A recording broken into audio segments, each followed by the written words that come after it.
Alrighty, welcome back to Cinema Pursuit, where in the pursuit of cinema, we talk about the movies that we love. And this episode is yet again one of my favorite movies of the 2010s. People might be sick of hearing me talk about this movie in real life, honestly. That movie is the 2014 action revenge joint, directed by Chad Stahelski, David Leitch, starring Keanu Reeves as the boogeyman himself, John Wick. Let me hit that theme song real quick. We'll be right back.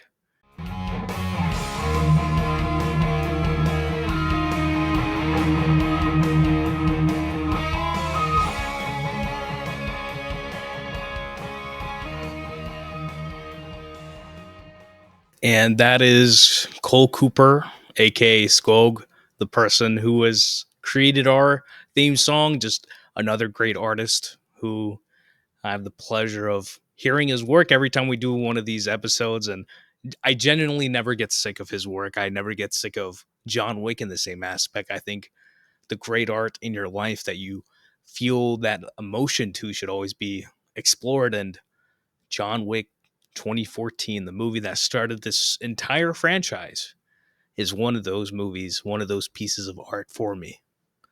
So let me get into my memories for it because I have extremely fond memories of this, as I had graduated high school at that point and this movie was coming out and I was like, what is this movie? I saw the trailer for it, and Keanu was hot off of directing Man of Tai Chi. He was a part of a documentary called Side by Side, a documentary that explores the film versus digital conversation, meaning Vittorio Storaro, legendary DP, Bradford Young, who was a young talent then, Steven Soderbergh, a lot of great talents, artists behind the camera talking about this. And Keanu was actually the guy going around interviewing people for that. So he was directing a movie, he had been in movies, just a lot of things was going on with Keanu. And I've always been a fan of Keanu's. And obviously, Speed, Matrix, Constantine, always a fan. So at this point, I didn't know that the situation actually was that he was kind of seen iffy by studios because the movie, I don't even remember the name of the movie. It's a movie about like an Asian based movie about like a dragon or something that was they had actually arrested or sued the director recently, like in 2025, for essentially taking the budget of the movie and spending it on, frivolous things rather than using it to make the movie itself. 47 Ronin, there we go. It takes a second to remember those things. It's like sometimes you want to forget those things that aren't relevant, but Keanu never left the zeitgeist. He's never left my mind. And to say that he had one movie that flopped, that essentially means that he's not marketable. You know, it's this industry of film, especially in America, I think in general, it's unforgiving. It's something that I talk about with my dad, where it's like, just because you're on top today doesn't mean anything tomorrow. You can leave it all on the film reel and you can have created something fantastic, but it doesn't mean that you're going to have some long career. You have the difference between a Brian De Palma and a Spielberg, a Francis Ford Coppola and a Spielberg. Not saying that Francis and De Palma haven't been successful, haven't made treasures of cinema, but it's just their career of that level was only for a certain amount of time. It wasn't their entire career, their entire lifetime. And it's not even something where it's like they wanted it, right? Everybody had their choices and they make their choices as to what they want to do. Tarantino wants to retire, and it's like, why are you going to retire from what you love to do? I was listening to somebody who are actually a writer of his, the person, his literal personal typist, the person who typed up the script for Once Upon a Time in Hollywood. And she was talking about how Tarantino is just an encyclopedia of knowledge about film. He's the biggest lover of film she's ever known. And for me, it's like, he's trying to transition. I'm just like, why would you quit the thing you love doing? But that's the thing. It's like, just because you're on top today gives no guarantees for tomorrow. And film puts it in stone. Film puts you in history. And the conversation about John Wick is that it's an era of our time when it comes to action, when it comes to filmmaking in Hollywood, the approaches to action itself. Because they recently released a documentary ahead of Ballerina called Wick is Pain. Came out in May of 2025. And it's only been 2 months, but I've seen the documentary twice. It might be the only thing, or one of the only things I've seen twice this year, and probably will stay that way because it's a documentary that details the story of making John Wick 1, 2, 3, 4, and a little bit after that. They do a fantastic job talking about the hardship of John Wick. They embrace the truth that a world of pain can bring excellence. And Keanu talks about how these movies, these John Wick movies, are B movies, B action movies, but they really have this high art to them. And I was giggling, genuinely giggling, listening to him describe it that way. Because that's how I see these movies. I've seen them for almost a decade plus that way. And it's like, we haven't seen this level of artistry within action a lot in America. And I say America especially because, Hollywood is not the only people in the world making action movies and making great action movies at that, whether it's South Korea, Hong Kong, Indonesia, the Raid movies, among many other action movies, action based movies through cinema. And Wick is Pain talks about it, that the pain for Keanu, the pain that everyone through these movies goes through, making these movies, is one of the reasons why we love it. The entire effort that they put into it, Keanu's months upon months of training. He's fought through, flus making these movies. If he's on John Wick 4, if he's not doing one thing, he's in a room by himself working on nunchucks. He's like, I don't have this down enough. I need to keep working on this. And they run through fire every time to forge cinema. And we've seen the videos, just seeing them online of the fight practices, the gun training, Terran Tactical, Keanu, Chad talking about their process. And you get a sense that Keanu was jealous that directors have that other actors, they have their directors, meaning that Denzel had Tony Scott, Tesoro Mufune had, Akira Kurosawa, Leonardo Marty, De Niro Marty, Spielberg and Tom Hanks, Michael B. Jordan, Ryan Coogler coming hot right off of Sinners, Fruitvale, the Creed movies, Black Panther. These are collaborators that have creativity, they have authorship that flows through cinema. Pulling it even further, people like Christopher Nolan and Jeff Nichols, they lay it down to be that everyone from my production designer to my DP, my composer, all of these people put together, this is my family that I've created that helps create a consistent work throughout my movies. And you can see where, especially with Christopher Nolan, where once one of those people changes, like there's a different change, a different tone, a different vision to a certain aspect of the work that he's doing. And for the most part, not even the most part, for a fact, all of those aspects are improving upon what he's done already. He's always becoming a greater artist. It's something where I'm like, oh yeah, you definitely want to feel this emotion, chasing this emotion, creating and pursuing greatness together. And that's a level of happiness where it's like, no matter how bad things get, you're in this thing collectively. You're pursuing something together and understanding that there's a consistency of idea, of vision. That makes it all easier. It makes it all worthwhile, even if you might not get to the thing you were desiring to do. As long as you're trying to hit it out of the park, going for the big swings, I see it as commendable work. And for them, it became a family. It always becomes a family when it comes to filmmaking. And the family of John Wick is about a consistency and it's about pain. Because, consider it to be your own family, right? That real family is consistency. That the forces of life, whatever it may be.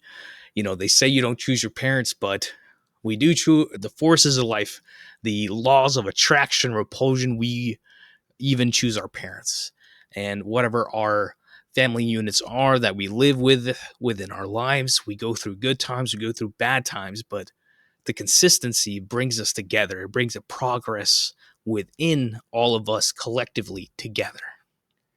And yeah, I'm talking about movies, but it's like this vision of this level of pursuance. When I see it, I just am intensely inspired by it. I see relationships to it within my own life, but back to, John Wick.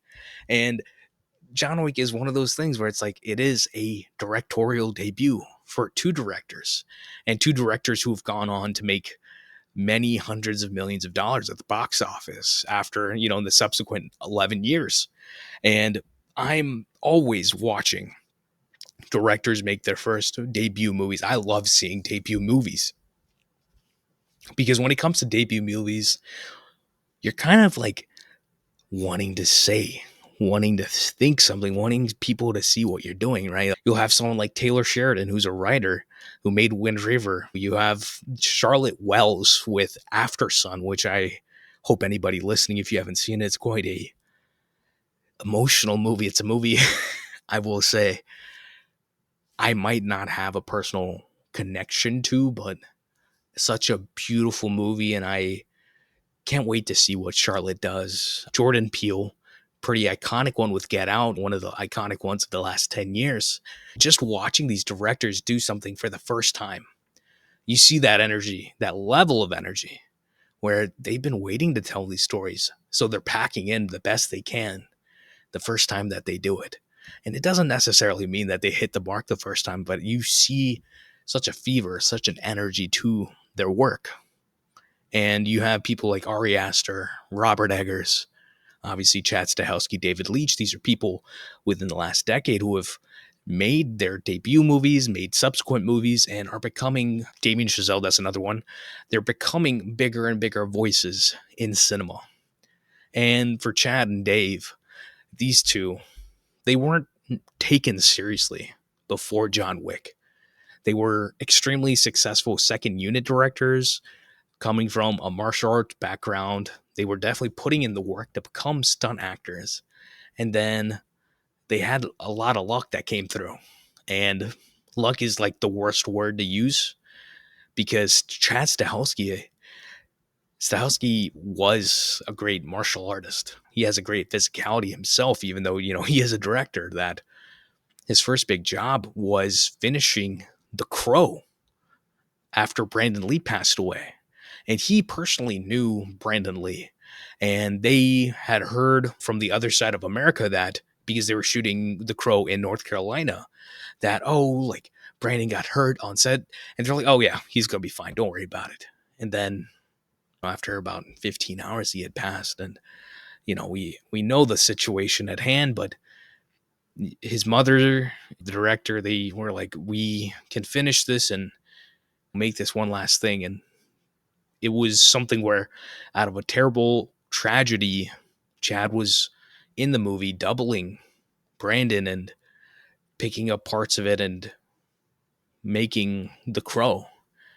And it's something you don't ever want to be in, but it did start his career. And after that, obviously, he became Neo.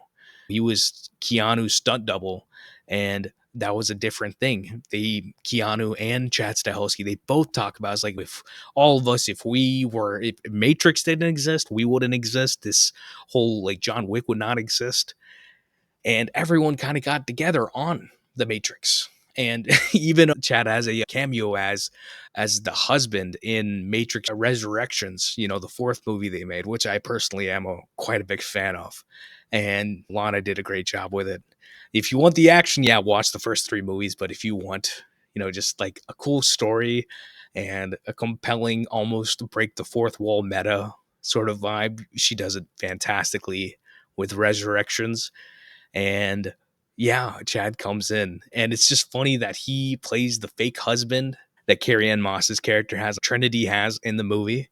It was just hilarious seeing him in there because this world has really been the world that made John Wick happen. And after that happened, Chad Stahelski broke his knee, I think. He blew out his knee during a fight scene with Mr. Smith through the Matrix. But yeah, he was a stunt double on that. And slowly after that, Dave and Chad both started doing fight choreography, stunt coordination, stunt visualization, stunt training. And what they essentially saw was that there was a market for the stunt work. They were going, cowboys and guns were kind of going away. They were leaning towards the martial arts sort of background work when it comes to action in Hollywood. I was about to say Bollywood as a habit. But yeah, they found a market and they understood, oh, we can do this and we do it well. And rather than all of the stunt coordination, the visualization, the training all happening over multiple places, they're like, we can have it happen under one roof. And that one roof was their roof at 8711, which is their address. It's now grown into a whole production company. And it's just awesome to see that. But they started with the fight coordination and ultimately got second unit work. And second unit work, if you're listening to this, you probably already know what I'm talking about. But if you have like a $200 million movie, just as an example, as you may, you have X amount of days to complete the movie. You're having these shooting days. And if you have to get the work done, it's when you're doing action, it's quite tedious. And that's one of the reasons why certain directors don't do it. Or you'll work with a studio like Marvel, which will say you have to use a second unit to get this done. We're not going to pay you to go and do this yourself. So that director will have another director with a different unit, a different film crew that goes out to a different location and does the action, does the stuff that's a bit more hectic and takes more time to do. And personally, I see it as being something where it leads to like a disparity with the filmmaking. There's a division of how the filmmaking looks. If you pay attention, maybe the South Korea scene, the car chase in Black Panther, that's a good example. Christopher Nolan is notorious for not using second units, which I love. I would never either. Like, I understand if you have no choice, if you need to shoot some plates for different locations, but besides that, I just wouldn't. And I mean, yeah, you have to trust people when it comes to any project that you're doing, but I just feel like there's such a soul behind your action that you really need someone who knows what they're doing. And people who do know what they're doing, if you look up Darren Prescott, JJ Perry, these are guys who have worked with Chad and Dave. These are people who have done stunt work, second unit work. Darren Prescott did the second unit work on it's the opening car sequence, fight sequence of the car work in John Wick 2, the iconic opening of Baby Driver, the whole like the car doing the like a 180 in the alley with a truck, and it's like all this crazy work. But you never feel a loss of Edgar style, you never feel a loss of Chad style, because there was a unity, a familiarity, a seamless work between the two units. And that takes skill, it takes understanding, it takes communication. And Chad and Dave were doing this second unit work. And I'm going to read off some of the second units that Chad and Dave collectively worked on, meaning that either one of them worked on it or, the other one worked on it or they both worked on it, just depending on when they had time, because they got so big that they could work on different projects themselves. So, Expendables 2. I do like that one. That is the best one that they've made. Hunger Games, 2012, Hunger Games Catching Fire, Sherlock Holmes 2, Captain America Civil War, Teenage Mutant Ninja Turtles 1 and 2, the Liebsman, the live action ones from the 2010s, Ninja Assassin, The Mechanic, 2012 or 2011, Simon West, Jason Statham, James Mangold, The Wolverine, the 2013 one, Jurassic World, 2015, In Time, great concept, Roger Deakins, Anchorman 2. But you get what I mean. Like, it's just, they've done a lot of work and they were getting a lot of work.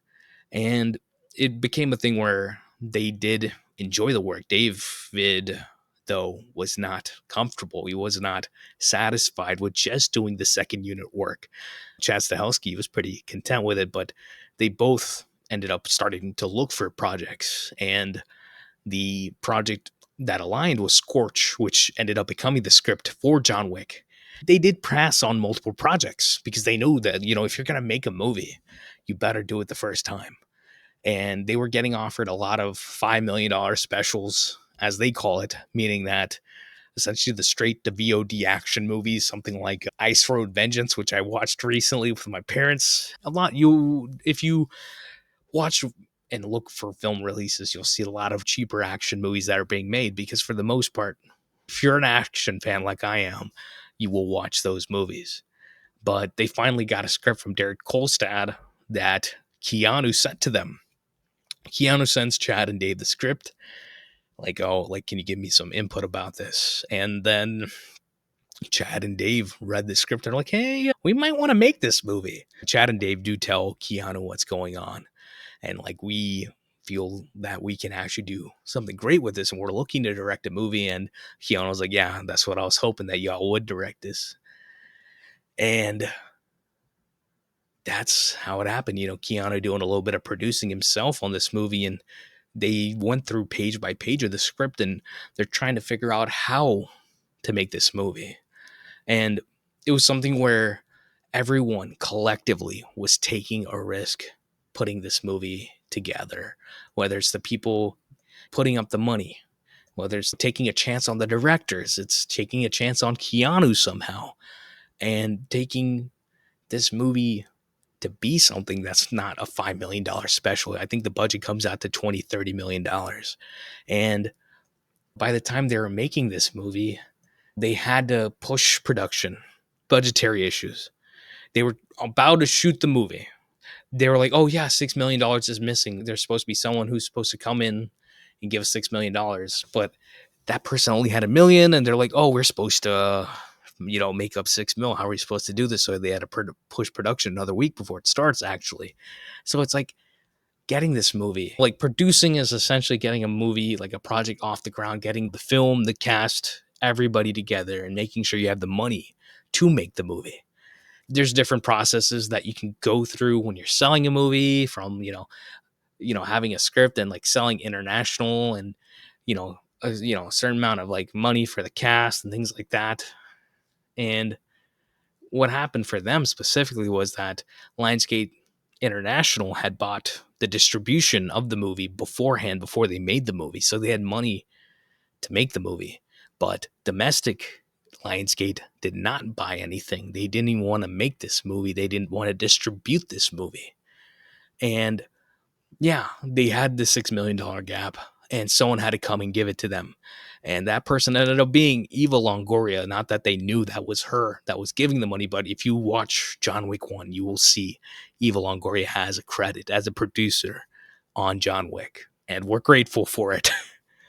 And sometimes, if you watch these $5 million action movies, funny enough, you will see that there's about 10 or 15 names as producers or executive producers. EPs specifically, executive producers, are typically people who give money or give input of some sort, but they are not involved creatively when making the movie. They're not there day to day. They're just kind of the money person to some extent. Someone like a Keanu will get like an EP on a movie because they have that level of input or they have that level of star power, so they can also attract people to make the movie.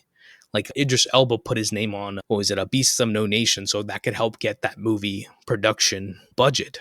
So it's always interesting to see how these things work. And this movie, everyone sacrificed. Keanu, both the directors, producer, everyone gave money back to the movie just so they could start shooting. Basil, who is the producer of these movies, he's like talking about how they were stressed. He was like, I was taking money out of my house. I was giving people on the production, my credit card to go buy stuff. And I literally had to ask him, like, if this movie does not go into production, like, how many people are going to sue me? And it's like, yeah, that is the situation they were in. That's how stressful it was. And it's like, all that happens, but it's still not what happens between action and cut, right? But yeah, it's always interesting. And I do recommend people watch Wick is Pain because they do go into detail about all that. But they do end up going into production and they get a slot to release the movie because they make the movie and they're like, oh yeah, we shop the movie around, and then nobody wants this movie. I don't know how people watched John Wick and said no. Like every studio in America said no to John Wick. And ultimately, for pretty much pennies on the dollar, Lionsgate took domestic distribution for John Wick and they put it at the slot that Kingsman was supposed to come out in, which is October 2014. Kingsman 1 was pushed to like April or February of 2015. And they got a great spot. The marketing started and people like me kind of flocked to this movie. And people like me, when this movie came out, we just started talking about this movie incessantly, became the number one fan of this movie, just showing it to people. I'm like, oh, did y'all see John Wick? Have y'all seen John Wick? To this day, if anybody talks about like good action movies, me and my dad will be like, oh, did you see John Wick? Like that's first place we start nowadays. And this movie is a bold-faced exhibition of what the action genre can be in America. Growing up, and I think to this day, it's almost like an adversity to say like, oh, my favorite genre is action movies. It's like almost looked down upon, but it's like ultimately action movies are just they're musicals to me. It's the balletic motion of action that is storytelling. It is art, and it has to be done well. It's like, yeah, you can make a musical with bad musical numbers. You can make a drama with bad work. It does not matter what genre or what space you're working with. Your storytelling needs to be great. But I think when it comes to action, it has to be the greatest. And when action is done properly, it's just like any other piece of great storytelling.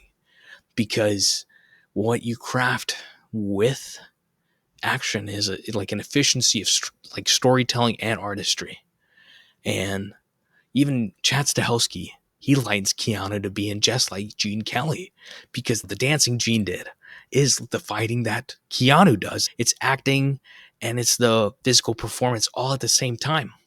And finally, after like 11 years of this stuff, we finally will have Oscar for best stunt design coming.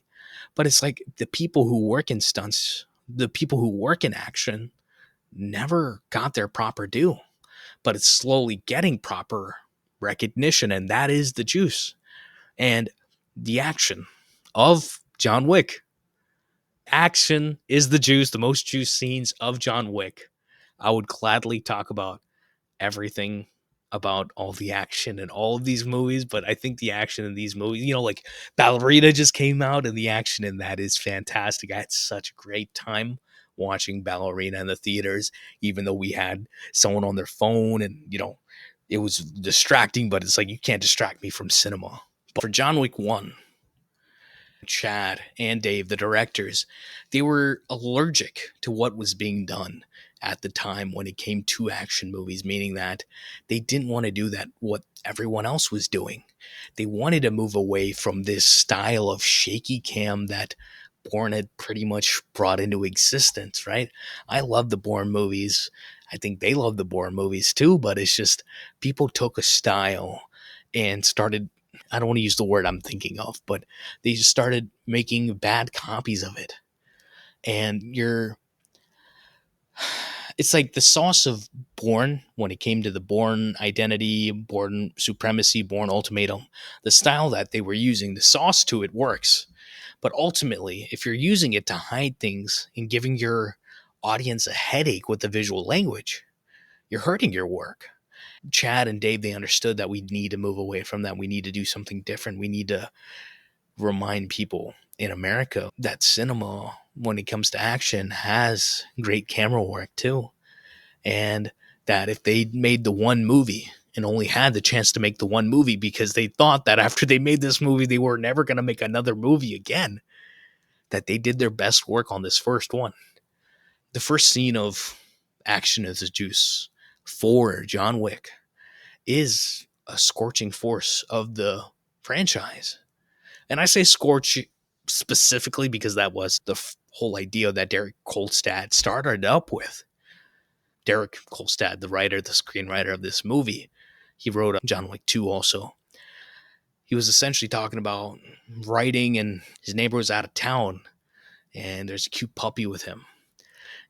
And while writing, he was like, what if someone killed this cute puppy? That is like, yeah, I should not be laughing, but it is so sadist, such a sadist thing to do. But I always talk about bad ideas, good movies, and this is a bad idea that is a great movie. It's yet another one. And this movie takes like 20 minutes to get started. What I mean by like, so when we talk about movies getting started, I always mean that it takes a certain amount of time for your character to get a mission, and then the movie starts. The juice starts running. Mission Impossible 8 just came out, The Final Reckoning. That movie takes 40 minutes to get started. And then the last 2 hours feels like 90 minutes. It goes by very fast. But this movie, yeah, it takes 20 minutes to get started. They, off the jump, they push the grief, they push the emotion, they push the despair that the life that John is having now after his wife passes away is terrible. And he gets bountiful hope in this gift from his wife called Daisy, right? This little pup named Daisy, the cutest little pup, right? And it is the one respite of hope for John in this downturn of his life that, his life pretty much has been in general. I don't think that anybody can look at the John Wick story and say that he had a good life before he was with Helen. And he was given another chance with Daisy. And it's like, if you understand, it's like, it's not the fact that y'all killed the dog, not that that's right. It's the fact that what it meant. Because it's like the emotional investment. I believe in emotional investment in every single story that you're telling. I love narrative cinema. I love movies that invest you emotionally, invest you properly within said emotions. Because Gladiator, that's a movie we've done recently. That takes 20, 30 minutes to get started, but they give you a little bit of action, and then you get the story with Maximus and Marcus Aurelius. You get the prince and the princess, the king. You get all your characters, and then the movie starts. Something terrible happens, right, to Maximus's family. And they take the time to do that, to invest you within who these characters are, what their motivations are, and then they send you into the movie. And compare that to Gladiator 2, where they take 5 minutes to do that. And then you're kind of going back and forth, and you're kind of confused, even though you already know who the main character is. And it's just like, it feels almost like a farce. It feels confusing. But, back to not doing, I love the conversation about how long it takes to get a movie started, and, what is good exposition and what's good character development. It's always a good conversation to have, because just as if you watch movies, you feel a relationship to these people, these characters, and you want to feel a relationship to John. And ultimately, they do kill this puppy. They break in, they steal his car, and they talk about it as if it's like a cool thing to do, right? They see it as commendable, and it's like they make you so perfectly hate Yosef, Alfie Allen's character. The people who think that they're great are the ones who think that they're the heroes of their story, right? Yosef had came back from helping his father with some sort of business, and like, oh yeah, like I stole this car, we really messed up the guy. Oh, you really messed up the guy, did you? And it's like, son, it's not what you did, but it's who you did it to, right? Michael Nyqvist's character talks about it. Viggo talks about it. But it's like giggling the dog. It's like the shtick, right? It's the thing where people talk about it with John Wick, where it's like, oh, it's the movie where they killed the dog. And it's like, some people are like, why am I going to watch a movie where they kill a dog? That sounds terrible. But it's like, this movie, it does it all so well. Because it's like, they're even with the bad guys, there's principle and values that they hold in a system, right? And there's a whole 3 movies that come after this, 4 movies that come after this that talk about that system. And it's beautiful. But it is one sentence story of this franchise is that guy avenging the death of his dog. Obviously, there's layers to that. His wife's name is Helen, right? And it's like Helen of Troy comes to mind always whenever I hear that name. And Helen being the reason for this level of bloodshed and the downfall. But yeah, they were able to get away with something quite brutal. And even the movie doesn't take it to a brutal level. Yeah, you see the little specks of blood, but it's like, oh, like you see the blood is like, oh, they hurt the puppy, but he limped back to John. John holds him, and it's such a beautiful emotional moment, right? With the death of Daisy.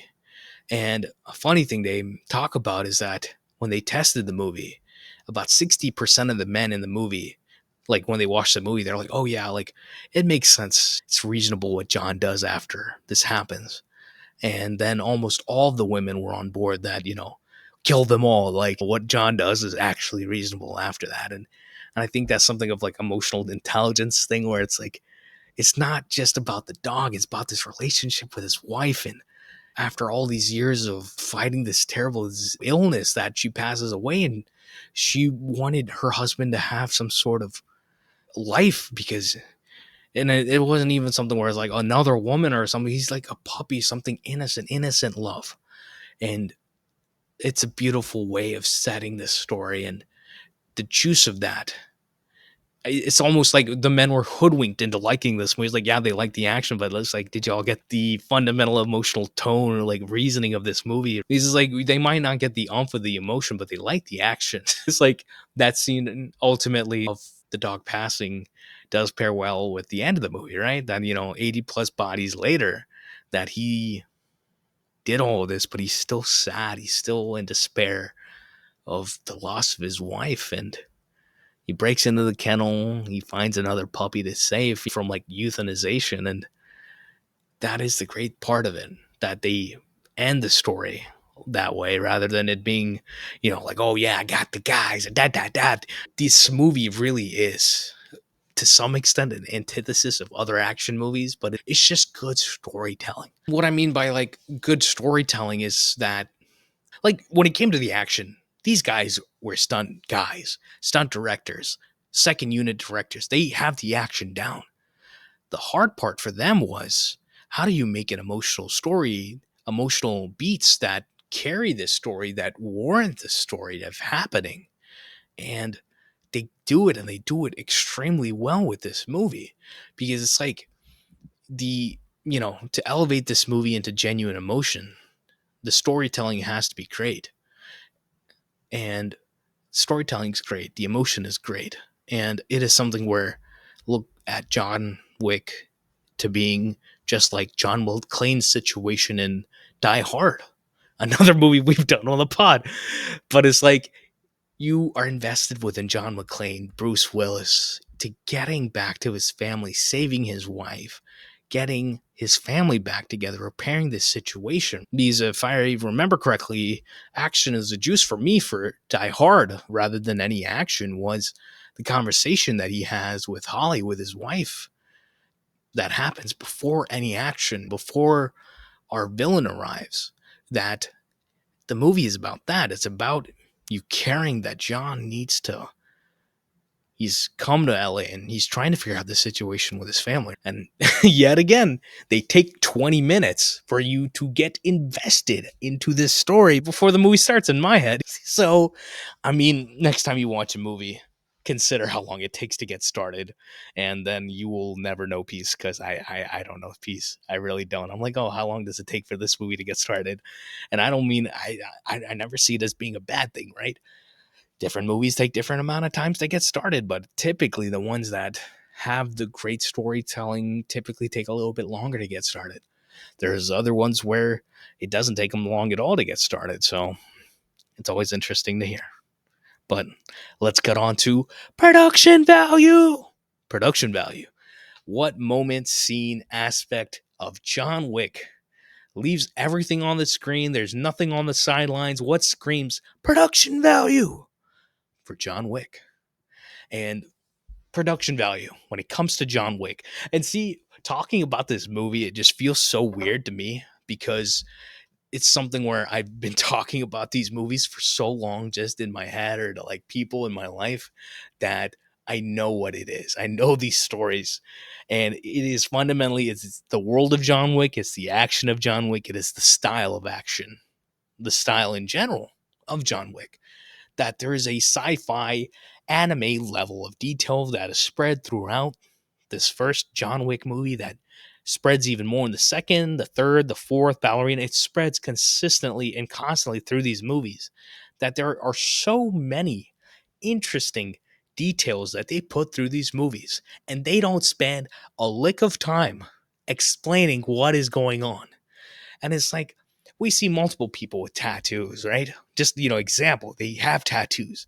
There's a history behind these tattoos. All we see in this first movie is that we see John in the shower with the tattoos and the Latin verses, and you get scared. You get like, oh, like we get the detail of John speaking Russian. You don't have it explained that, like, oh, he worked with these people, and just from working with them so long, he actually speaks that language, or actually, Rusko Roma. There's a whole other thing that's going on, but you don't need to have every conversation, right? We have so many gold coins through all these movies.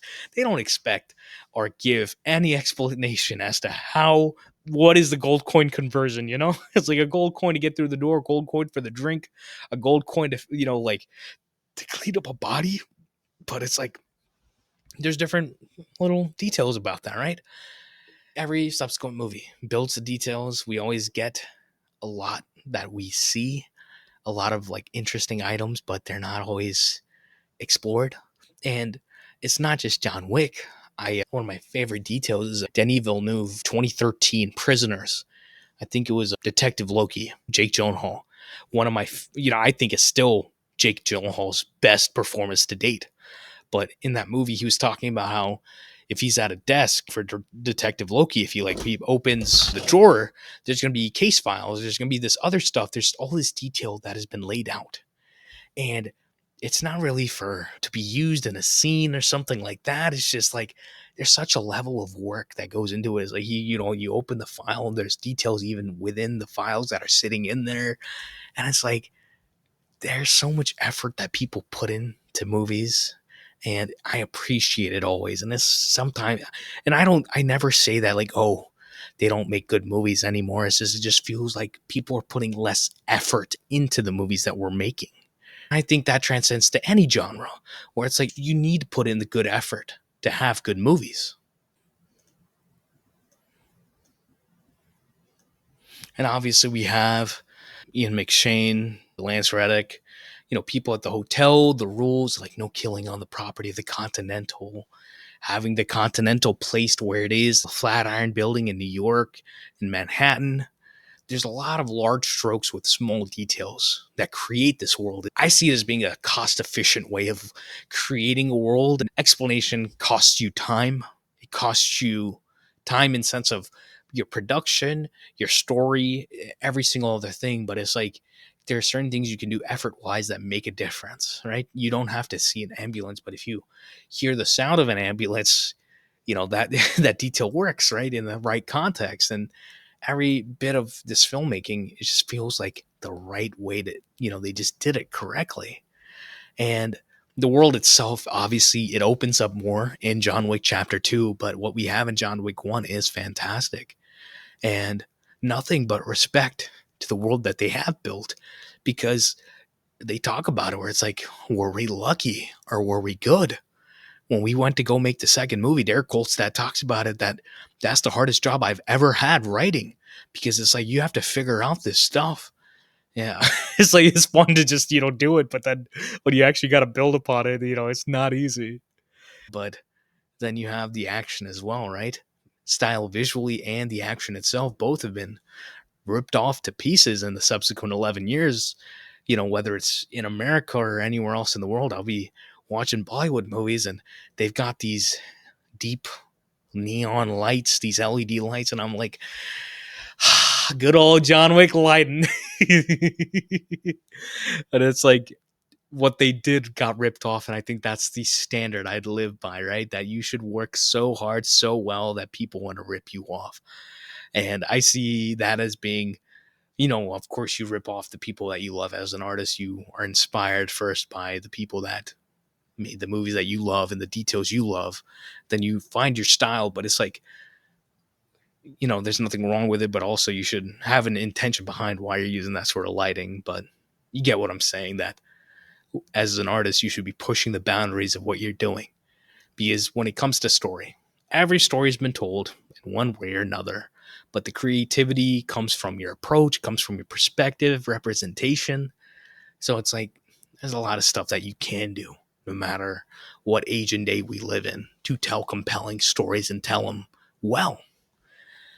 So visually, Jonathan Sella, he shot this movie, and I tell you, when I saw this movie in 2014, I was just loving every aspect of it. Really, like, just the visual component of this movie, the lighting, the longer takes, the compositions. I'm like, yeah, why don't we make every action movie like this? And I mean that in the sense that I watched John Wick 2 in theaters, and I'm like, why are they going handheld now? Why is this? What's going on here? I'm like, I don't like the style of this. I was confused. And then I watch John Wick 2 like another 10, 15 times literally, and then I'm like, oh yeah, I like this. This is actually how it should be. And they were just, being practical as to how they do their work. And if you watch the visual language of the 2, 3, 4, 10 Lassensen's work, is amazing. It's nothing short of amazing work to me. And Dan Laustsen should have at least had an Oscar nomination for 2 of those movies, in my opinion, as a cinematographer. But Jonathan Sella actually went with David Leitch with his subsequent movies, Deadpool, Atomic Blonde, The Fall Guy. He's shot all of those. He does have a good approach to lighting. And like I said, the editing, the visual style of the longer takes, it just makes sure you knew what was going on. There's a geographical awareness that is needed when it comes to action storytelling. I was watching a scene in Jurassic World Dominion, the 3rd movie, and they have a scene in some sort of black market for like dinosaur or something, and there's an action scene that ensues in Italy, and I was like, I can't tell what's going on at all. I'm like, the geography, I was confused. I was getting hold back, and I'm like, if I'm having these thoughts and I'm getting confused as to what's going on in your movie, it's passable work where it's like, you can definitely do this better, but it's like, why didn't you do it better? But, I don't want to dunk on them. It's just, you know, something that happens to me. And it's like John Wick, you're always aware of what's going on.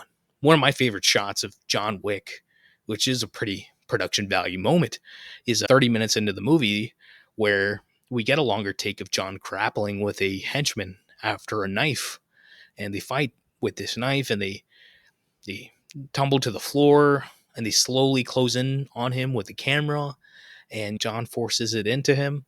And funny enough, if you show a knife going into somebody, I guess that's the nice way of saying it, is that, that's, if that happens, it's automatically an R rating for your movie. So that's why sometimes you'll have somebody like M. Night Shyamalan, where in The Village it happens with Joaquin Phoenix's character in the movie, but they do it in such an artful way where you feel the umph of it so well. So it's like, you don't always have to show it, but it's like, great filmmakers, they always work around those sorts of MPAA or nonsensical rating standards. But this movie, visually, we have those deep LED lights, a lot of craft stuff where it sets the tone of this world. And that style improves in the second movie, and we see it go through various settings across the world through 2, 3, 4. And it's a style that even Chad Stahelski explained to Len Weissman before they made a Ballerina. And you can feel that visual style of John Wick come through in Ballerina so well. And it is of the same world, and it's awesome. And sometimes style can be tiring, distracting, repetitive, a shtick, but you will have great artists that have that work. Obviously, the example is Wes Anderson. You can call it a shtick, but it's also that Wes has a style of the way that he makes movies, and he goes through genres telling the stories and keeps it compelling. Chad Stahelski, he's making Highlander. It's Henry Cavill, Russell Crowe, Marissa Abella. Side note, if you haven't seen Black Bag 2025, Steven Soderbergh, Marissa Abella is fantastic. I think she's an industry for HBO. Keep an eye out for Marissa Abella. She is fantastic. She, in a movie where you have Michael Fassbender and Kate Blanchett leading the movie, she sucks up so much of that air in the room so well. She's so charismatic, and she's going to be so good in Highlander. But why I bring up Highlander is that if you have Highlander have the same lighting aesthetic as John Wick, that's an issue, right? Because that's not John Wick. That's not the world of John Wick, right? And it's not going to have the same lighting because they're going to understand, and they do understand that that's not what you're going to do with it. They haven't even said it out loud that they're going to do a different sort of lighting. It's just I have faith that they understand the right path creatively and emotionally when it comes to the storytelling. I do love that level of visual and emotional storytelling that comes in the John Wick world, creating the world, having a visual style to it. And obviously, the biggest production value of it all that I haven't talked about for the last, I don't know, 30, 40 minutes, whatever it's been, is the production value of Gun Fu. That they took a style of martial arts and gun work and put it together. And there's a funny scene within Wick is Pain within that documentary where they're like, oh yeah, pull up the tapes from Safe, the rehearsal tapes for Safe. And Chad and Dave had done the second unit stunt coordination work for the 2012 action movie from Jason Statham called Safe.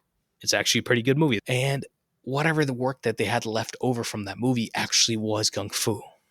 Since they have their own studio, they would always push their stunt actors, stunt people to just keep creating, keep doing work, keep working on something, always pushing a different level of art when it comes to the martial arts, or if it's creating some visual style of fighting for a movie.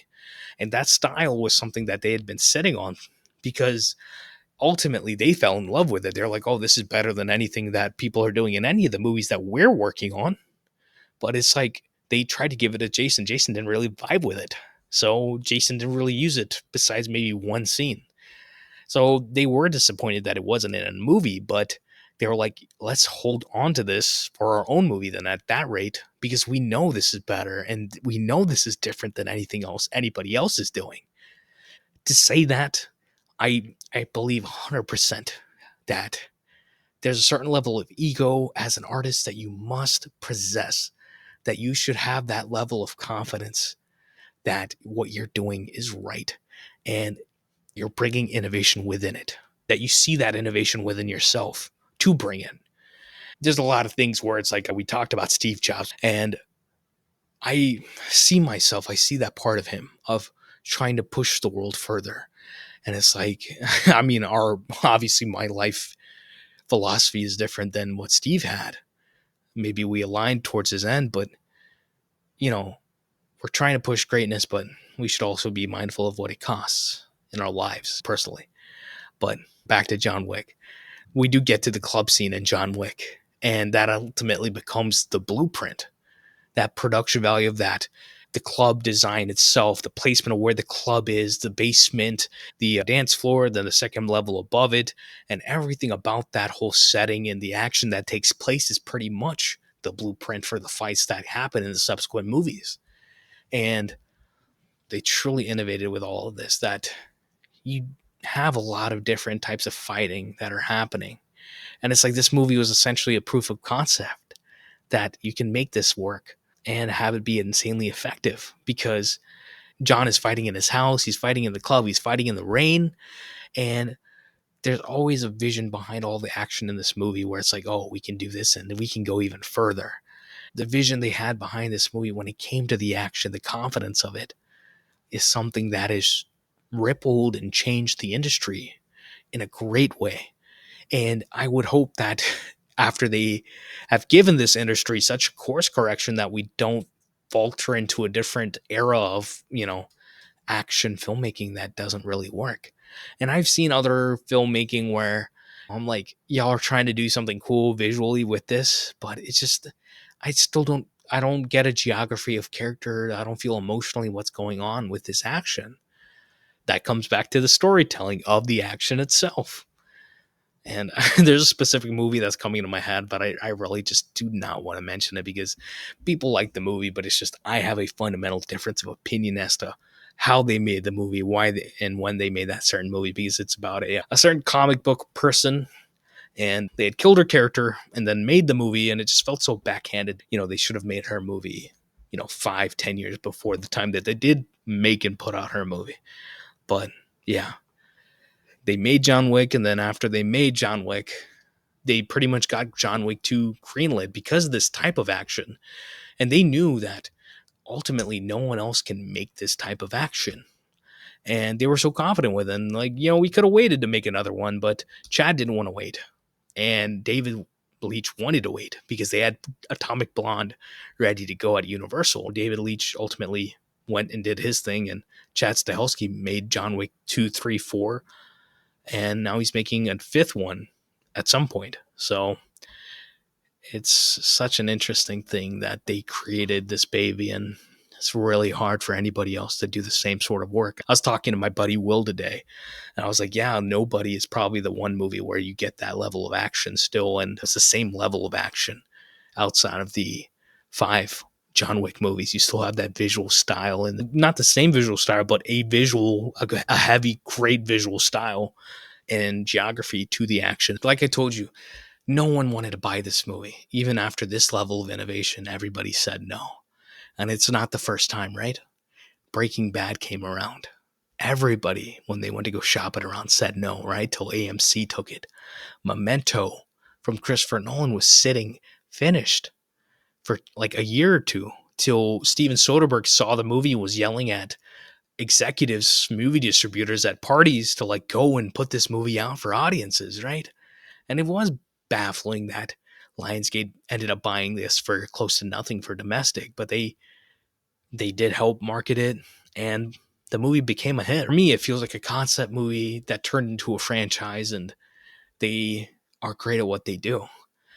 And it's like any other endeavor in this world where it's like the production value of John Wick. I love it, and it personally inspires me because the work that they put in on these movies is a pain and a motivation to do great work and innovate great work. But that being said, let's get into dialogues, because the dialogue in this movie is fantastic. The best dialogue of John Wick. A movie where Keanu Reeves doesn't really talk that much, actually. But they do have fantastic dialogue. And dialogue doesn't have to be illustrious, but it does need a hit when it needs to hit, right? John Leguizamo, Michael Nyqvist. Nyqvist has passed away since. Just amazing actor, and I love both of them. But Aurelio, he calls Viggo. He's like, "You struck my son. Like, he stole John Wick's car and killed his dog." And Viggo replies, "Oh," and "oh." Just gets such a big laugh out. When they tested the movie, they got such a laugh. And it's like when you hear that laugh, it's like, oh yeah, you're building a mythos, and it's such a great little thing that you can tell if the audience is really invested, but you can also feel the off of who John is, right? Because the first movie and continuing into the second movie is always creating a mythos of John as a character. And even all the way into Ballerina, people talk about John in such a mythical way.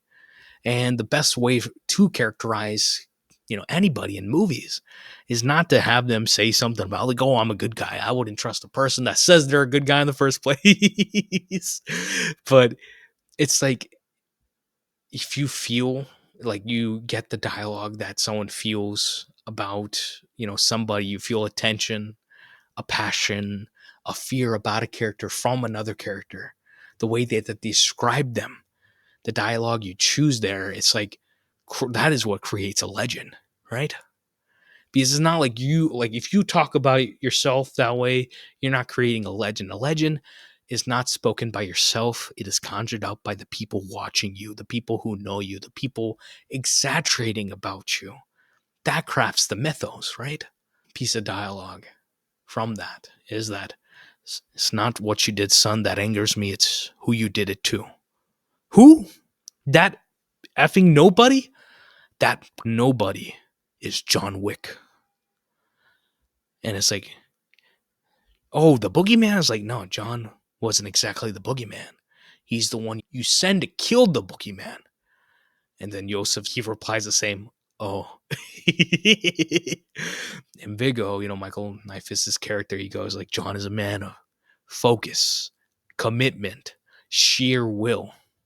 something you know very little about. It's so direct. It's so funny, right? He tells him the story about like, oh, like one time in a bar, John, he ended three people with a pencil, worth a pencil, and he's like miming the whatever the pencil into the neck of the Geico guy. He's in the movie.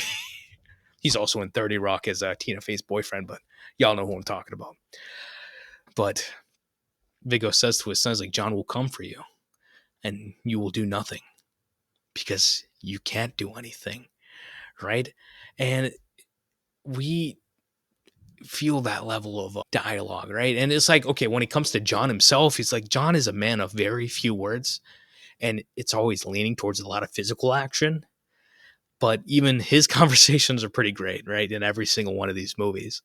One of my favorite conversations in this movie is it's like Viggo picks up the phone, like a rotary phone, and he calls John's rotary phone sitting in his basement. He picks up, and Viggo has a one-sided conversation about like, oh, let's not succumb to our baser instincts. And John just doesn't say a single thing, and it says so much about him. Even in that moment, the rage that he's filled with, and the sheer commitment that Viggo is talking about, that he is ready to do what he needs to do. And the other dialogue of this movie really is the physical storytelling, the dialogue of the fights, whether it's, the reloads, the beats of comedy in the action, the way he flings people when he comes to the club. Kevin Nash's character talking about like, oh, you lost this amount of pounds, and like essentially asking him, Loki, like how many people are inside, and letting him go. There's such a latitude within who John is as a person, right? And what information you get from him.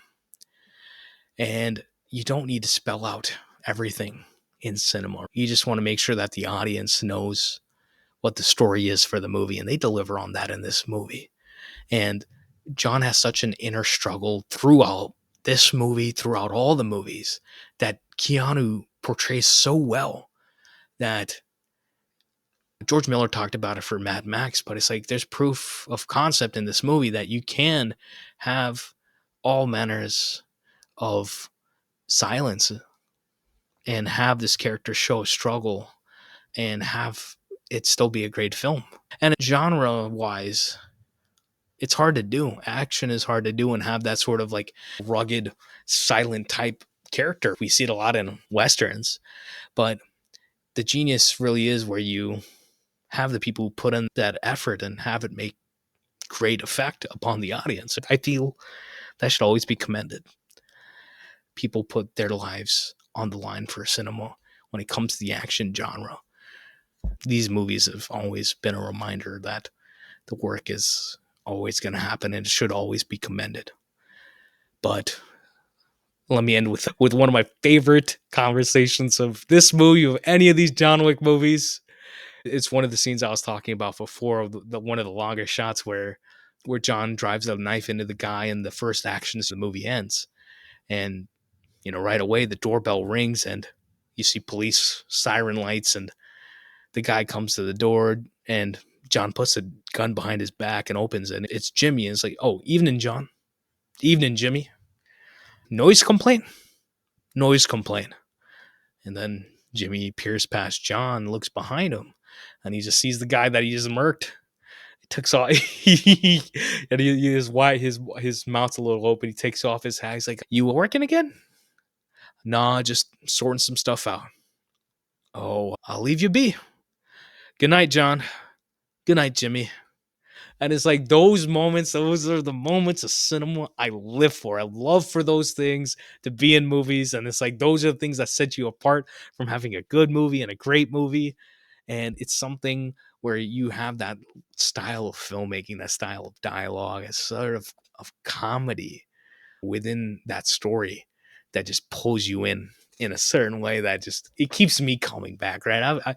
I remember I probably showed this movie to like 5 different groups of people within like a couple months after the movie came out, and I was just like, I was that excited. But when it comes to when it comes to any action, like when it comes to action, when it comes to any sort of detail, when it comes to cinema, I feel like if you watch movies enough or you become behind it, filmmaking wise, you always want to dissect things, right? And I spent a lot of my time just dissecting movies when I'm watching them, not, and I always try to turn that off the first time I see a movie. But it's like your dialogue, you want it to be a little bit lyrical or coy. You don't want it to be too coy, honestly, but you do want it to be lyrical. And sometimes you just gotta deliver it. Austin Powers literally has a character named Basil Exposition, because that is the point of it, right? Sometimes you just got to get down to it. This is the story. This is what y'all need to know. Let's have a fun time now. Let's talk about the other aspect of this movie that I have nothing but love for, too, which is the Layla, the best needle drop or use of score in John Wick. We have so much great music when it comes to action movies, whether it's like Moby and like Born Ultimatum, or Junkie XL's work in Mad Max Fury Road, Furiosa. Great action needs some great music. And that also means the lack of usage of music also. Depending on how far you take things, you can tire an audience out by using the wrong score, the wrong sound design. It is an art to be studied of how you pace a movie with the score, with the sound design when it comes to action. Watching John Wick 3, there's a bit of pacing that doesn't work for me. That makes that movie feel a little bit longer, even though it does have amazing action work in it. But John Wick, one piece that always comes to mind is Shots Fired by La Castlevania. And La Castlevania is actually a Georgia-based. I don't know if you saw that.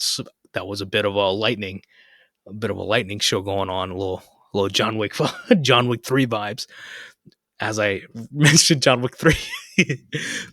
But yeah, Castlevania's Shots Fired is awesome. It holds such a portion of the DNA when it comes to the strands of DNA for the John Wick world. And every single one of the John Wick movies has pieces from him, whether it's Ballerina Code or Osaka Fong, Blood Code. So much great music that Castlevania has made for these movies. And when he comes in and they put it into the action, ooh, it is so much fun, man. They all hold intensity. They keep you going. It is actually great workout music too. It keeps me hyped, and nothing but love for Castlevania and the sonic world of John Wick. Layla wise, I didn't realize it till rewatching it now. It'd been quite a few years since I've seen John Wick 1, but I didn't realize there's 3 songs in this movie. But the one that always sticks out for me is Think by Khalida. And Khalida is it's a couple of women, it's a duo. Their work is synth pop, vocal work.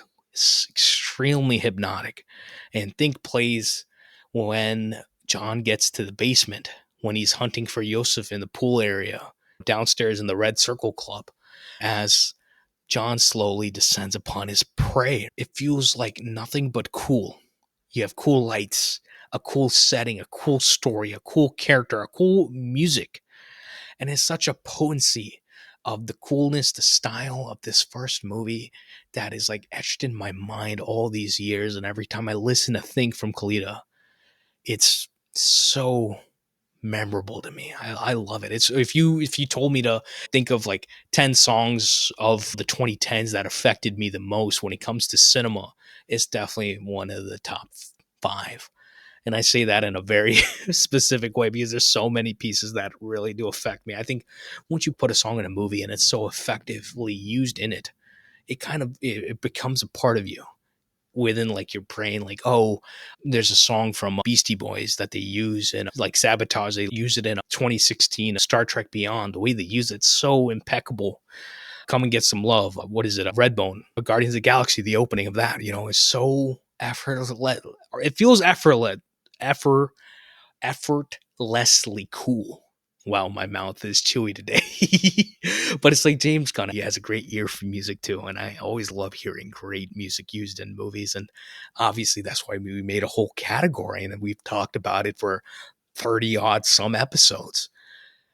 When it comes to Khalida themselves, I do want to say, I have nothing but love for their music. They have their place in cinema because of John Wick.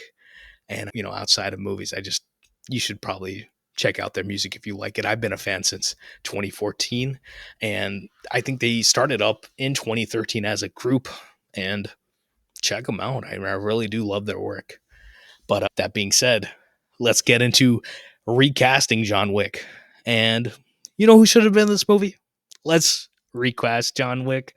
I swear, I was writing the script this last week, and it did not pass in my mind rewatching the documentary, rewatching John Wick, that I should cast anybody in this movie, because I really do love the casting of these movies. Besides Adrianne Palicki, which I don't think it's her fault. Adrianne is, I do like her in other work, but sometimes it's just a character that's written. But this cast, come on, you have Keanu Reeves, Ian Mcshane, the late great Lance Reddick, rest in peace. Michael Nyqvist, rest in peace. Willem Dafoe, Alfie Allen, Clark Peters, one of my favorite character actors, Bridget Moynahan as Helen. I've loved her since iRobot. But it's such a compelling group of small artists that are led by Keanu. I love that vibe. And obviously, on the other movies, we get the guys from The Raid and Lawrence Fishburne, Donnie Yen, Mark Dacascos, everybody pretty much besides Jackie Chan. Which is funny because if anybody doesn't know, Jackie Chan was actually supposed to be in John Wick 4 and 5. And there's a situation where that character that Donnie Yen plays, Kane, was supposed to be older. He's supposed to be a mentor character. But as, COVID happened and they went from making 2 movies to 1 movie, Kane became more of a brother character rather than a mentor character. Of course, there's a John Wick 5, and I don't know what's going to happen with that. But yeah, it would have been cool to see Jackie Chan in action again. Jackie just really did not like the way that they make movies in America. He's like, the way that they made movies in Hong Kong when it came to action was you do it till you get it right. Right? You don't have a set amount of days, and just the way that they worked was like, oh, your lighting's gone. Okay, we'll pick it up tomorrow. And it's like, you work till you get it right when it came to the action, which is not, yeah, I guess it's not a tenable way for studios nowadays, in America at least. But Stahelski and David Leitch, to some extent, but Stahelski at least talks about it, how, Keanu, he's trained up like a stunt guy, super, super well trained. And the way they do all the action, they have it planned out beforehand, even though they do change things on the day. And in pre-production, they spend a lot more money, but then they spend less money on production, where the pre-production planning pays off in many ways. And Chad himself says, yeah, other directors, they might get 1, 2, 3 setups a day. In the same situation, we get 12 setups a day. That comes from that second unit sort of setting, where they have less money to work with than than your first unit, and they kind of have to get things done as fast as they can. They're always crazy. These guys. But it's like, you have the stunt team come in, he has the camera team come in, so it's like everyone in pre-production is aware of what's going on. They plan it, and they do a great job of having everybody communicating, being aware of how to do it and what they're doing. I think Jackie would have loved that. I think Sidney Lumet would have loved it too, He would have had something great to say about it. But yeah, let's get into casting John Wick. And this is something where, out of all the other categories, I always love, bouncing these off of guests, but y'all let me know what these castings feel like for John Wick. So, recasting John Wick 1. Of course, we have to recast Keanu. And I thought of Scott Adkins at first, he's in John Wick 4, but he can really do the action. Instead of some fancy actor, he would have had the sauce for this, but ultimately I went with Josh Hartnett as John Wick. He's really been coming back around with Oppenheimer, and recently he just did a Fight or Flight, but mainly it's because of Trap. I rewatched Trap with my dad recently, M. Night Shyamalan's Trap from 2024, and I had a blast with it. The face acting in the movie, Josh Hartnett, Alison Pill, just doing insanely great face acting in that movie, and Josh delivers such a multitude of performance within Trap as this crazy character. And I feel like Keanu's acting is a lot of physical acting, it's a lot of emotional acting that is not dialogue. And I feel like Josh would have done a great job with it. So, yeah, it's hard to find. Keanu is a true one of one when it comes to this work, right? But Josh is like gangbuster, like visual, like his facial storytelling, the face acting. I think it would have worked so well in this John Wick aspect, this John Wick world. For Winston, Ian Mcshane, he's got the heart, but he's also got a lot of elegance. And the person I see playing Winston is Pierce Brosnan. He would have been awesome in that. He has that level of elegance. He also has that bit of heart to him. That Bond charisma always there, but I would have loved him as that character. Willem Dafoe is in John Wick 1. People barely ever talk about it, but he is in the movie as Marcus, playing a good friend of John's. And I would have cast him today as Steve Carell. Hear me out. Like, yeah, you could put like maybe like a Kevin Bacon in that role, but I think that Steve has that heart, but he can also play really creepy. And that is what Willem Dafoe plays in this movie, if not a lot of the time in general. Miss Perkins, Adrianne Palicki's character, I would have put Jenna Malone in that. I think you need somebody who can come in for a smaller role, but suck up the air when they're in their scenes. And I think Jenna Malone has such a presence to her that she would have been great as Miss Perkins. She would have brought that little bit of oomph that I personally felt like I was missing in that role. So it's like, yeah, I love these actors. I love this movie, and great actors do bring that oomph. But does it get them anything in this next category, which is the Oscars, right? The Oscars for 2014 movies, the 2015 Oscars. What happened this year? I think we have talked about this either on the pod or me and Zach have definitely talked about it in our personal life. We have redone these Oscars. And I will say, Oscar wise, I think I love the movies of this year, but I think Oscar wise, they did pretty weak year in my opinion. There was a lot of biopics and campaigning and political stuff. Far and away, Whiplash. We had J.K. Simmons, he was shining so hard in that role that he just won Best Supporting Actor. But a Best Picture list, just for the listeners, for 2014. Birdman, still pretty good. American Sniper, go watch Come and See, or Beasts of No Nation, which is on Netflix. Boyhood 2014, Linklater. He's doing another project like that right now. I'm excited. Grand Budapest Hotel, still great. Imitation Game, Selma, Ava DuVernay. Theory of Everything in Whiplash. It's kind of wild that most of these are about somebody or something related to real life, or, this, that, and the other. And it's like, I love John Wick, but I'm not going to argue any of these Oscars because it's not like it's not worthy or it's not that level of work. But it's just, I've seen what they've done time and time again. I've seen them up the ante, up the filmmaking, up the artistry. I've seen everybody go through the pain when it comes to their directing, the writing, the acting, the cinematography, the music, the sound design, the editing, the stunt work. It's all commendable in my book. And it's like I said, Dan Lassenson, who came in for the next 3 movies, John Wick 2, 3, 4, 5. This man doesn't get a single nomination for his work, even though his visual work is doing better than majority of people every year, right? Like his Shape of Water got nominated, but he didn't get nominated in 2017 for John Wick Chapter 2, right? Because it's like, it's almost a taboo. Ooh, he did a action movie. But if it's a Guillermo del Toro, whatever movie, then it gets nominated. And I say that as a person who kind of likes Shape of Water. But you get what I mean. There's such I just don't like it's such a division, such a elitist thing to say that certain genres don't deserve presence on the biggest stage of, awards when it comes to a certain art. And it's like, when it comes to TVs and movies, and there's a lot of just politics that go on with all of it, but, were they lucky or were they good at what they do? Movies, and there's a lot of just politics that go on with all of that. Chad, Keanu, and the entire team that has worked on this movie and every other movie, they went through a lot of pain in the name of cinema. And they've created one of the only franchises from original IP. There's no IP, there's no intellectual book or anything else to back this up.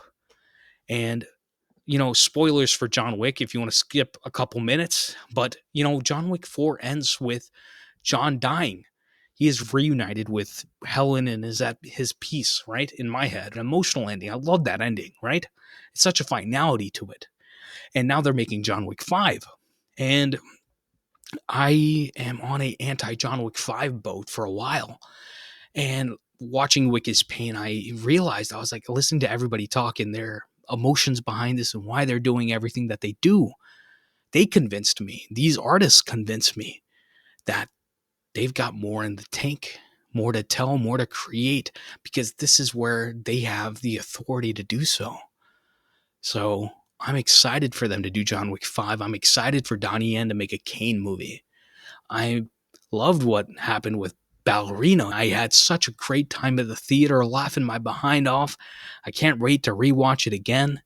They are pushing cinema at the theater. They're creating movies that we want to see in the theaters. And it does suck that Ballerina didn't do so well at the theater, because it did deserve to do all that much better. It is rare that you make an original movie and then it turns into a freaking franchise, right? How do you keep going and keep making compelling cinema all these years? It's such a thing to study and to understand, that we live in such a time where they do want, franchises, but maybe we can make our own franchises, our own stories. And it takes a lot of time. It takes a lot of risk. And they had nothing but risk making this movie. And a decade later, it's paid off in an insane way. And everybody, for me, in this movie, obviously I talked about a lot of legacy stuff today, but I will say the MVPs, there's a lot of MVPs, whereas Basil Iwink, the producer, Chad Stahelski, Derek Kolstad, David Leitch, Keanu Reeves, even the people at Lionsgate, it's like every piece, every person from the stunt team to Keanu, everyone from top down who helped this vision happen and helped put it out. Everybody took some sort of risk, and not everybody saw the vision, but when they ultimately did, when they saw that people wanted this, right? It's like sometimes they don't understand what people want, and they're not going to always understand what people want, but it's like you'll have people like a like a James Cameron's like, hold up, let me cook, let me do this, right? And it's like not a lot of people get that sort of James Cameron money, but you have to have that level of vision to do something compelling. And I've spent so much time talking about John Wick for this last decade, and I'm glad to see that this art exists in this world, and it holds an inspiration to me that you're telling these stories and you're not doing it to make some sort of mega franchise. They weren't sitting here making John Wick in 2013 to be like, oh yeah, we're gonna make a massive franchise and we're gonna make all this money and all this is gonna happen. But it's just like they're like, we just want to tell this story, and we would hope that people love what we love, right? We love this sort of story. We love this sort of action. We love this sort of lead or visual style and every other thing that created John Wick. It's like you're doing it because you just know in your bones that you've got something special, something to offer to this world. And we haven't seen this yet. No one's created this formula yet. And that's a level of creativity that is risky. It needs to be something that we live within. And it's the only way I see that we make cinema and art that is enduring for the time, right? Because there's so many people that rip off the John Wick style of action, the art. And it's like companion movie wise, right? You have the next subsequent John Wick chapter 2, 3, 4, 5. You have Ballerina. You have Nobody. You throw it back to the Bourne movies, Die Hard, John Woo, like Hard Boiled, the Raid movies. There's a lot of stuff there, action wise, that you can find that tells good stories. Villainess is a movie that there, you can look at South Korean cinema, Japanese cinema. I'm always finding stuff that I've never seen, but action movies are great movies. They are movies that tell story through balletic motion. And it's just not that easy to do. And if it was easy, everybody would do it well. And I'm going to leave with a quote that Basil, the producer of these movies, was saying in Wick is Pain, because it's just something that really stuck with me. Pain is not necessarily a bad thing. Pain is just the end result often of just brave choices or putting yourself out there or trying to win. And that it's just about, it's it's about suffering to be better, right? And sometimes we want to do that, sometimes we don't. And it feels like a lot of things in our lives are behind doors that are always of maybe things we don't want to do. Chad Stahelski talks about how he wakes up at 6 a.m. and tries to get a workout in, and he's like, I've broken pretty much everything in my body, but I get through the pain to try to keep going. And it's such a interesting philosophy on life. I think that how they make these movies and why they make them and what they're doing is such a blissful, like, action, like physicality to it and artistic emotion to it. So I do love John Wick. We will talk about the subsequent John Wick movies at some point. But yeah, another solo episode in the can. And I do appreciate anybody listening. As always, I just want to have my feelings on John Wick somewhere. I hope to listen to this one day and be like, yeah, I was cooking. I knew where I was going in the first place. I see where I understood the reasonings as to why this worked and why I love it, and how it led me to where I am in my own life. That sounds like a bunch of nonsense, but I'm coping. I'm trying to be funny when I don't need to be. I'm just being emotionally earnest, but I do love John Wick. I hope you all do too. Let me know what y'all been watching. I've been watching a lot of random stuff. I rewatched Kung Fu Panda.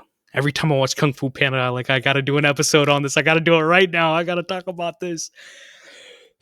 That's another movie where the philosophy always speaks to me. But yeah, find us wherever we have social media for Cinema Pursuit. I am pretty much offline nowadays, but I am always accessible by those things, and we can always have conversations about cinema because it's a never-ending conversation to have about these things, and only time tells. That's the truth teller. But yeah, we'll see you on the next one. Next one is gonna be a John Wick. Is gonna be a Richard Donner. Hopefully, we'll see what happens. It's gonna be Superman 1978. I'll see you next time. Peace and love as always, y'all. Bye.